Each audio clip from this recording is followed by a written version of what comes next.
ئێمە تەنیا هیوادارین گەلی کورد هەموو دەست لەناو دەست یەک بنێتن بۆ کوردستانێکی ئازاد.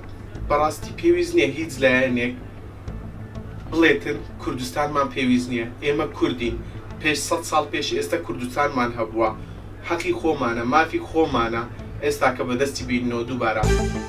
ڕاپەڕین وەرچەرخانێکی نوێ بوو لە مێژووی گەلی نەتەوەکەماندا، چونکە نەتەوەکەمان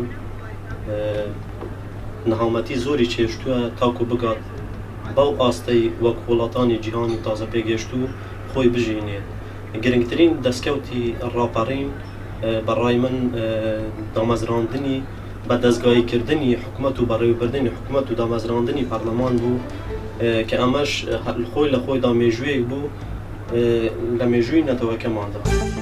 ڕاپەڕین دۆ ئێمە ئیسیفادەیەکی زۆری هەبوو کە چەند ساڵە هاست ئێمە حەوڵ دەدەین کە وەکو ڕۆژێکی وەکو ڕاپەڕین بە چاوی خۆمان ببینێت. ئێستاش بە سایەی خوای گەورە و مهرەبانەوە ئەو ڕۆژەمان بە چاوی خۆدیت ڕزگار بووین لە ژێر سیستەمی حیزبی باش و ئەو نەوعە خراپانە. و ئێستاش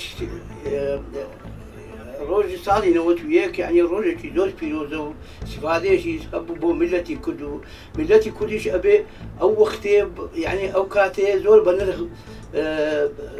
بنرخێنووە کە لۆمە ئیسیفادەیەکی زۆری هەبوو و هیوادارم هەموو میلەتی کرد یەکگربی و دەست لەناو دەستی یەکدینێ و بە قسەی ئەولا لەگەر یەکدی ئەوە نەکەن ئیتر خۆشیتە.